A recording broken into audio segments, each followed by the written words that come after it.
मोहम्मद हुसैन, मौलाना अरशद नाज़मी आणि व्यासपीठावरती उपस्थित असलेले आदरणीय मान्यवर,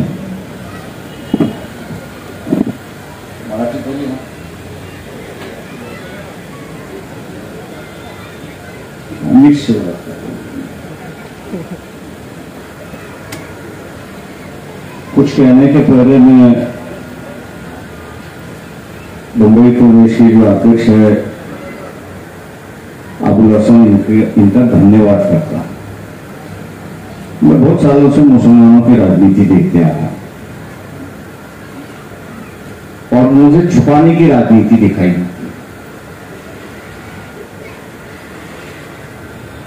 और वही मैं समझता हूं कि सबसे गलत राजनीति ऐसी एक परिस्थिति है। मैं उनकी सराहना इसलिए कह रहा हूं कि उन्होंने ये जो मुर्दा गाड़ दिया है उसको उखाड़ने की क्या जरूरत है। मतलब दोबारा आप बनना चाहते हो, अपनी रोटियां सेकना चाहते हो, ये जो बातें होती है मेरे ख्याल से उसको हम लोग ने ना सिर्फ सही ढंग से पेश करना चाहिए, लेकिन जिन्होंने किया है उन पर आम मुसलमानों के सामने उनकी शक्ल जो है दिखानी चाहिए कि उनकी शक्ल कैसी है। एक तरफ हरियाणा में जो है वो नूर का मसला चल रहा है, पूरे टीवी पर जो है वो नूर का मसला जो है वो मुसलमानों की तरफ से हुआ करके ऐसी पेश की गई। जब तक इंडिया टुडे ने वहां पर लोगों के हाथ में बंदूकें, लोगों के हाथ में तलवारें, दूसरे हथियार जब तक नहीं बताया तो अपना आम आदमी यही समझता था कि मुसलमानों ने किया हुआ। लेकिन जैसी ये तस्वीर आई वैसी लोगों की ज़हनियत बदलना शुरुआत हुई, और उसी वक्त महाराष्ट्र की विधानसभा के अंदर जिस मुर्दे को हमने गाड़ दिया था उसको उठाने की कोशिश हुई।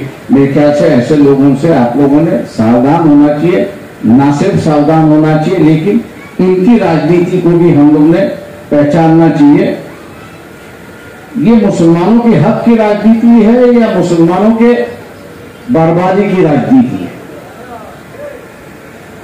इसका हम लोग जब तक फैसला नहीं कर पाएंगे तब तक मैं समझता हूं कि मुसलमानों की राजनीति जो है वो सही रास्ते पे नहीं आए।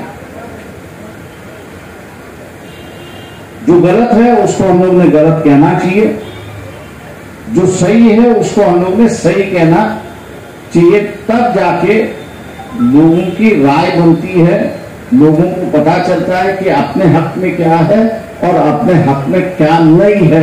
ऐसी एक परिस्थिति है। अब इसलिए मैंने कहा कि अबुल भाई ने जो हिम्मत दिखाई पेश करने के आपके यहाँ की जो मुर्दा गाड़ चुका था मुर्दे को उठाने की कोशिश की, मेरे ख्याल से हम लोग ने जगह जगह पर इसको बताना चाहिए कि जो गुजर चुका है उसको हम लोग क्यों उखाड़े। अब सवाल ये है, परिस्थिति और खराब हुई,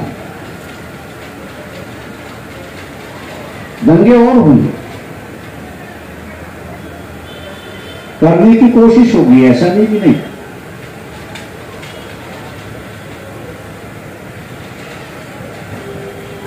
और उसकी वजह यह है कि पांव के नीचे की जो जमीन है वो खिसक गई।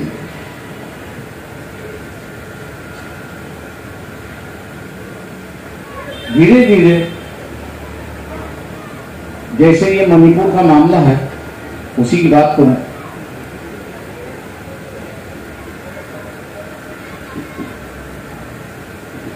तो मणिपुर में सबसे बड़ा कीमती मेटेरियल कौन सा है? दुनिया में सबसे बड़ा कीमती मेटेरियल कौन सा है? मैं आप लोगों से पूछता हूं,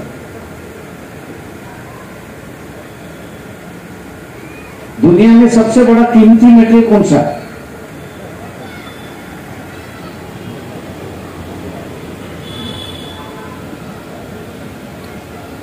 तो मुसलमान व्यापारी है पूरा, कारोबार करता है, तो इस बात की तो आपको जानकारी होगी कि कौन से मेटल को कितना प्राइस मिलता है, कीमत मिलती है।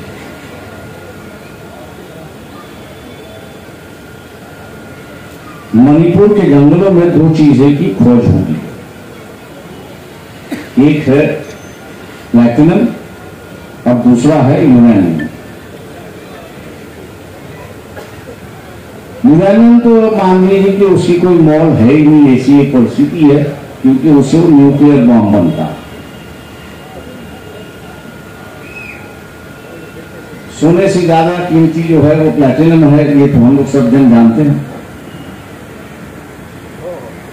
मामला जैसे खुलता जाएगा कि ये खनिज जो है इसके अधिकार किसको,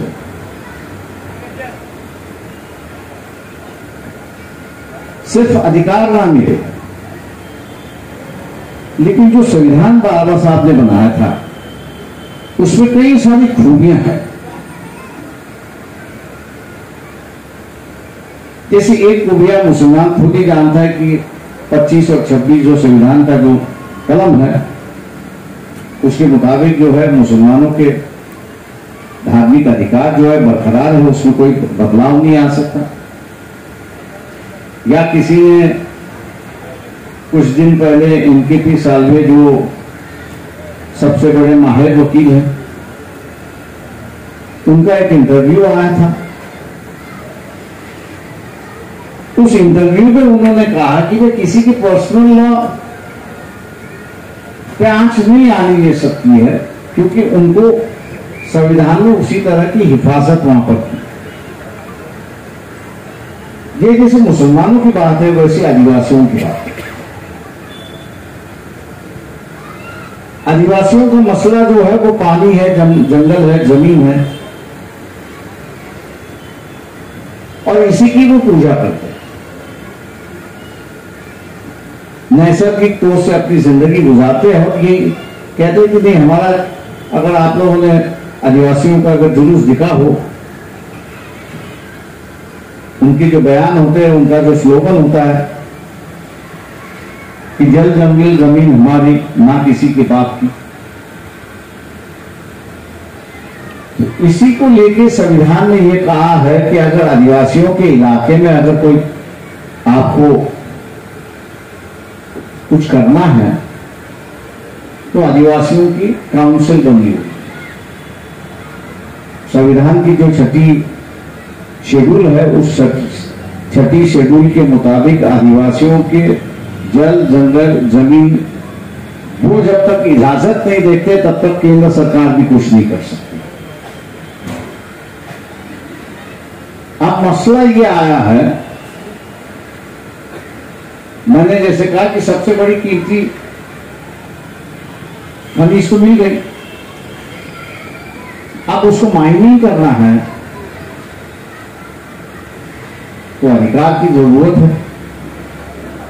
अब अधिकार की जरूरत है तो ये आदिवासियों से अधिकार लेना होगा, और आदिवासी जो है वो जल जंगल जमीन पानी जो है उसके साथ उसका बड़ा लगाव है, प्यार है, उससे बाहर वो जीता नहीं, आता नहीं और खाता नहीं, पीता भी। ये तो अपने को परमिशन देंगे नहीं, ये तो इजाजत देंगे नहीं, और ये इजाजत नहीं देंगे इसलिए मणिपुर और आसाम के बीच में जो इलाका है वहां पर मैथी करके एक दो ट्राइब है, प्लेग की ट्राइब है, उनको आदिवासी का दर्जा देने की बात हुई, और वहीं से ये झगड़ा शुरुआत हुआ, क्योंकि वहां पता चला कि अगर ये आदिवासी को हम लोग इनको मैथी जो है अपने आप को हिंदू समाज का एक हिस्सा मानता है, उसको अगर आदिवासी का स्टेटस दे दिया, आरक्षण दे दिया, शेड्यूल कास्ट के लिस्ट में अगर आ गया तो जमीन खरीदना आसान हो जाएगा, क्योंकि आदिवासियों की जमीन आदिवासी खरीद सकता है, दूसरा और कोई खरीद नहीं सकता। और वहां से जो है फिर शुरुआत हुआ और उसी को लेके ये मामला है।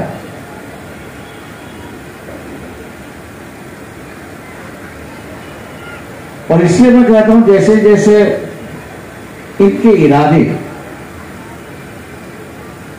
देश को बेचने के इरादे जैसे जैसे बाहर आए, वैसे वैसे ये दंगा फैलाने की कोशिश और जोरों से करेंगे, लोगों का दिल और दिमाग हटाने की। यहां जितने भी मौलवी बैठे हैं, मैं उनसे गुजारिश करता हूं कि आप नेकी की जिंदगी गुजारने की शिक्षा देते हो, लेकिन आप साथ साथ उससे ये जो मिसाइल है इसका भी आप थोड़ा सा अध्ययन कर लीजिए, और अध्ययन करने से मुस्लिम समाज को इसकी आगाह कर दो कि भैया मणिपुर क्या है।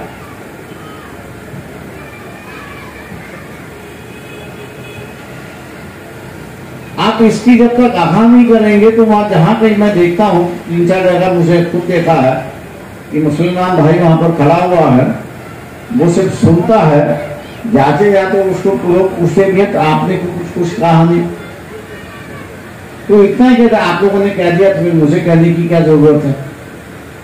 दिक्कत यह है उसमें कि मणिपुर में क्या हो रहा है उसकी जानकारी नहीं। अगर उसको जानकारी नहीं है तो वो बगल के रास्ते से निकलने की कोशिश करे। अगर उसकी जानकारी हो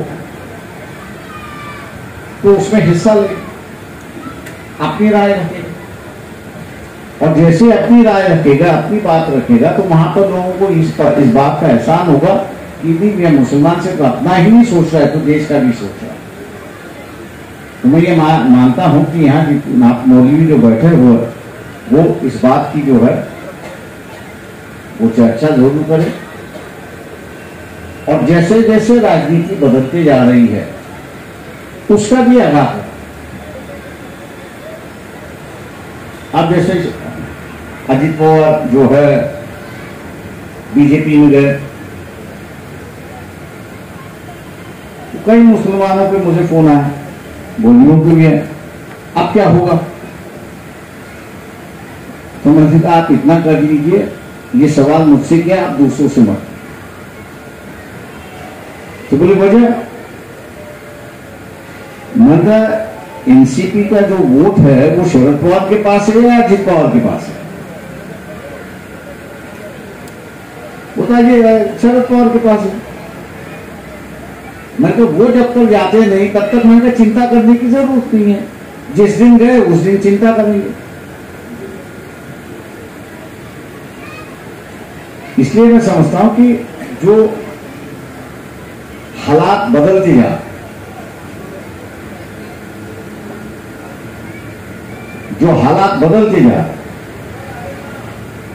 उससे हम लोग ने जो है मुस्लिम समाज को वाकियात करना, बताना ये जरूरी और मुनासिब, ऐसा मैं मान के चलता हूं, क्योंकि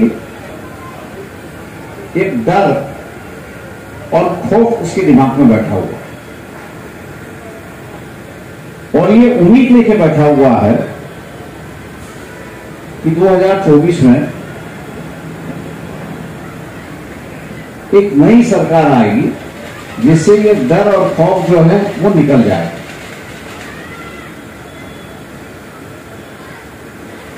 लेकिन जैसे कुछ बदलाव होता है, वापस उसके मन में एक आशंका शुरुआत हो जाती है, अब क्या होगा। और वही मैं समझता हूं कि गुमराह करने की बात दूसरे जन करेंगे, ऐसी एक परिस्थिति है, और इसलिए आने वाले दिनों में काफी राजनीति यहां पे बदलेगी। मजबूर किया जाएगा लोगों को बदलने की राजनीति में, लेकिन जनता जब तय करती है बदलाव लाने का, तो वो परिस्थिति को नहीं देखती है, वो बदलाव ला के रखती है। जब 2024 के बाद मोदी जो है वो प्रधानमंत्री नहीं, बीजेपी की सरकार आएगी नहीं आएगी ये मैं नहीं कह रहा, लेकिन मोदी प्रधानमंत्री नहीं। अब इसको अमल करना है, इसको अगर अमल करना है तो मेरे ख्याल से मुसलमानों ने राजनीति बारीकी से देखना चाहिए, सोचना है।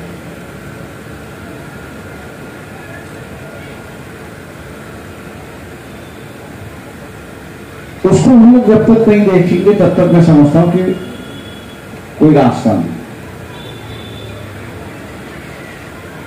कल मान लो शिवसेना और कांग्रेस में भी मन मिठाव हो सकता है। मन मिठाव लाने में कौन सी बड़ी बात है? अखबार वाले बैठे हुए, टीवी वाले बैठे हुए, कुछ भी फेंक देते, चल देता। और आम आदमी समझता है अगर ये टीवी पे आया तो सही होगा।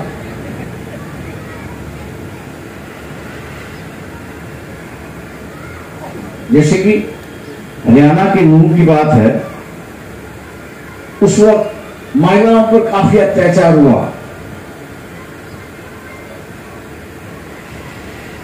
दिल्ली के कुछ पत्रकार जो हमारे मित्र थे तो हमने कहा यार जो जाके देखे आइए क्या हुआ है।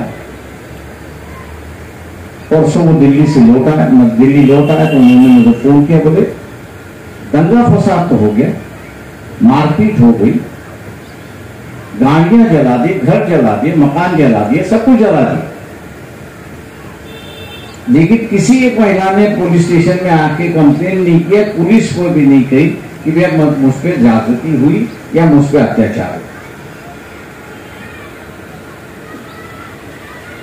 अब ऐसा है, कुछ महिलाओं पर हुआ होगा, मैं ऐसा नहीं कह रहा हूं, लेकिन जो बड़े पैमाने पर टीवी वालों ने, मीडिया वालों ने इस बात को उछाला था कि महिलाओं पर काफी अत्याचार हुआ, चाहे महिला हो, हिंदू हो, मुसलमान हो, लेकिन महिलाएं महिलाएं होती हैं। बात गलत थी, ऐसी अफवाहें फैलती रही और ऐसी अफवाहों का अगर हम लोग शिकार ना बनना चाहते, ऐसी अफवाहों का अगर हम लोग शिकार ना बने तो मेरे ख्याल से लोगों से राजनीति के बारे में गुफ्तगू करना जरूरी है, ऐसा मैं मान के चलता हूं। मुझसे कई मौलवी कहते प्रकाश भाई ये हमारा काम नहीं है, मैं जानता हूं, लेकिन मैं मुझे एक नेता बताओ कि जिसके माध्यम से मैं मुस्लिम लोगों तक पहुंचाऊं। सबसे बड़ी दिक्कत है कि सोशो पॉलिटिकल लीडरशिप जो मुसलमानों में चाहिए वो आप नहीं है, उसको आपको निर्माण करना होगा। और ये सोशो पॉलिटिकल लीडरशिप आपको निर्माण करना है तो ये नीचे से ही शुरुआत है।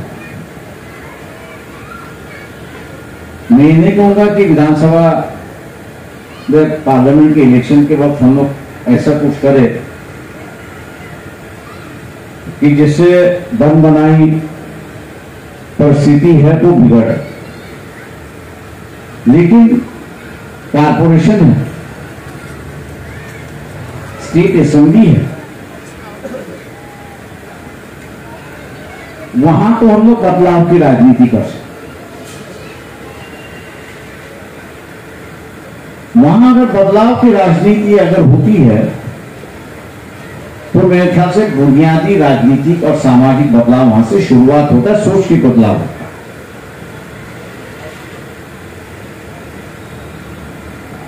अब इसी औरंगजेब का स्टेटस रखने से ना कांग्रेस वाले, तो मैंने कहा ये दोनों मिलकर बयान देते, बोले नहीं प्रकाश भाई आप ही कर दिए। तो मैंने कहा क्यों? नहीं आप कह दिए, उसके बाद में हम लोग कहते।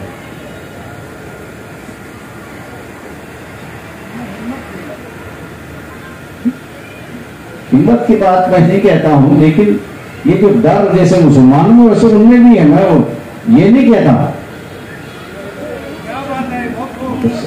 सवाल ऐसा है कि अब ऐसा है कि जो राजनीति पे डरते नहीं है, उनके साथ में अगर मुसलमान जुड़ जाता है तो हिम्मत पड़े।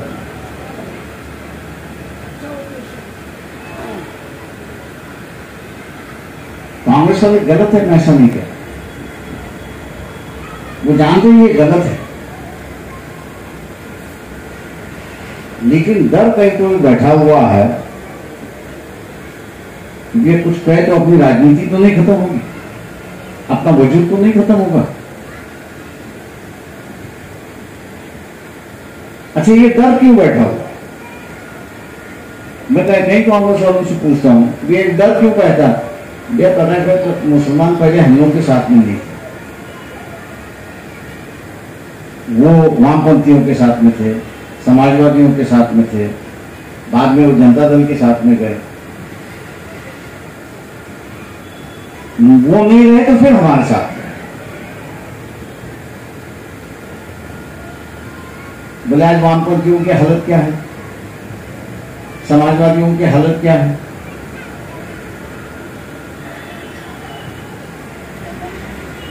हमने कहा आप कहते हो उस बात सही है। ये जो मुसलमानों के राजनीति में एक गलत राजनीति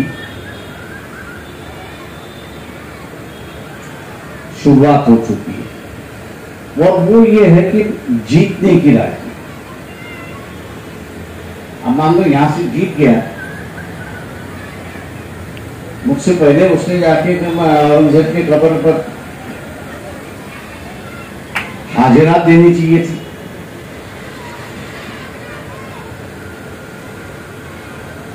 लेकिन नहीं।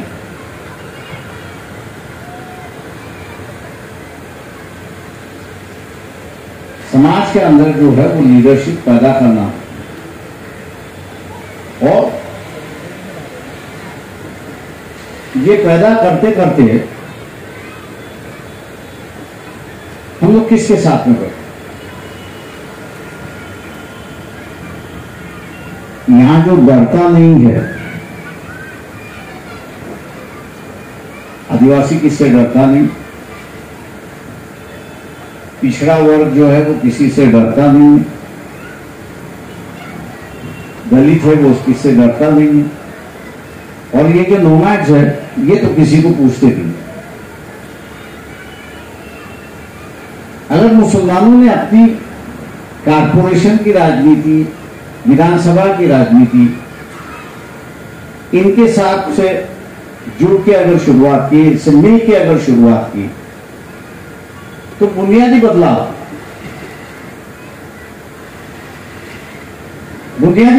होगा उसमें।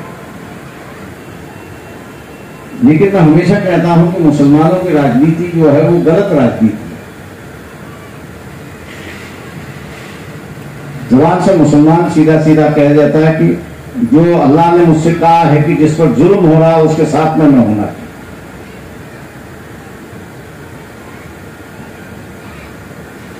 यह हर मुसलमान कहता है, लेकिन उसकी राजनीति की दिशा कौन सी है? मैंने जिनका नाम लिया इन पर जुल्म हो रहा, मुसलमान इनके साथ में है तो नहीं। मुसलमान जो है वो सवर्णों के साथ में, ठाकुरों के साथ में है, राजपूतों के साथ में है, मराठाओं के साथ में है, ब्राह्मणों के साथ में है। अब मान लो जिस पर जुल्म हो रहा वो क्या कह रहा है, अरे यार सत्ता पे बैठाने वाला तो ये तो मुसलमान है, इसको 5 साल के पहले ठोक डालो, पीट डालो। हकीकत मैं बयान कर रहा हूं।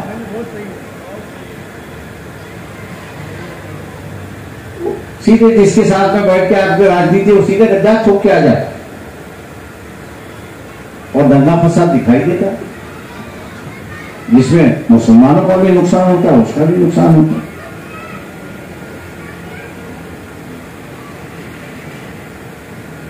इसलिए आपकी राजनीति की जो दिशा है, राजनीति की जो दिशा है उसको बदलो। मैंने कहता हूं कि लोकसभा में बदलो, मैं कहता हूं कारपोरेशन में बदलो और असेंबली में बदलो। जीते आना है जीते, हारे आना हारे, उससे अलग मत रखो। ये जो जीतने की राजनीति है, जीतने वाला आपके साथ में कभी होता ही नहीं है, क्योंकि आपने उसे पूछने गया तो वो क्या था, मुझे तो मुसलमानों ने वोट दिया, मुझे गैर मुसलमानों ने भी दिया, इसलिए उनका भी मुझे ख्याल करना है, और आपको बगल करके निकल जाए। इसलिए नीचे से कारपोरेशन से जो है, असेंबली में है, कारपोरेशन, बम्बई कारपोरेशन की अगर बात करूं 228 सीट है।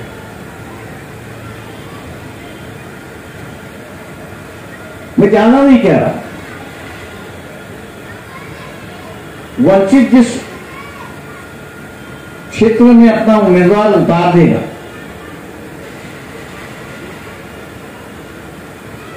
मैं ज्यादा बात नहीं कर रहा हूं, 88 सीट की बात कर रहा हूं।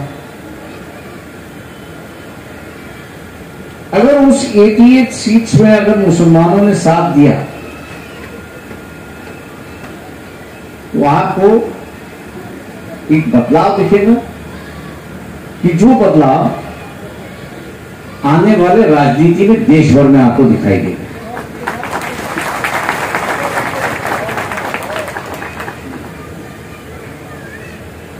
क्योंकि आपने सही तरीके से जिस पर जुल्म हो रहा है उसका साथ आपने, और जिसको अपने जुल्म से बचाया है वो हमेशा इस बात को दिमाग में रखता है। मौलवी साहब है कि जिन्होंने मुझसे बचाया है और मैं इसके खिलाफ कभी जाना नहीं चाहिए, उसकी जहनीत बनती है। जब तक हम लोग जहनीत यहां की नहीं बदलते तब तक मुसलमान यहां से सुकून से नहीं रह सकते। मैं कई बार बड़े विद्वान लीडर जो है भाईचारे की बात करते, मुझे प्रकाश भाई एक सेमिनार लेंगे जिसमें भाईचारे की बात होगी। उन्होंने कहा आपने बुलाया इसलिए मैं आता हूं, शरीर से आ रहा हूं लेकिन उनका दिल से नहीं आ रहा। बोले क्यों? मैंने कहा आपका ये जो भाईचारा जो है, जिनके साथ में आपका भाईचारा हो रहा है उनको तो आपने न्योता दिया ही नहीं है।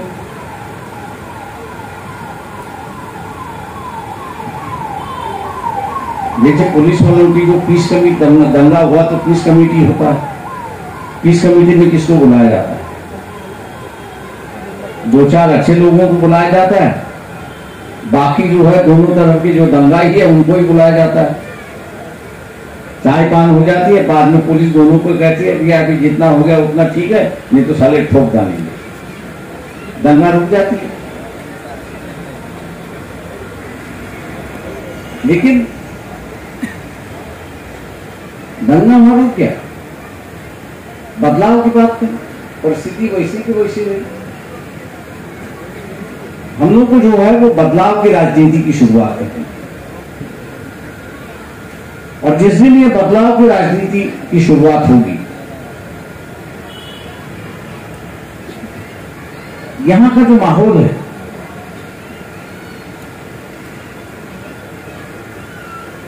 उसके सोच में, दिमाग में और बर्ताव में आपको बदलाव दिखाना शुरुआत है। लेकिन किसी न किसी की तो शुरुआत करनी चाहिए, इसलिए मैं मुसलमानों से आग्रह करता हूं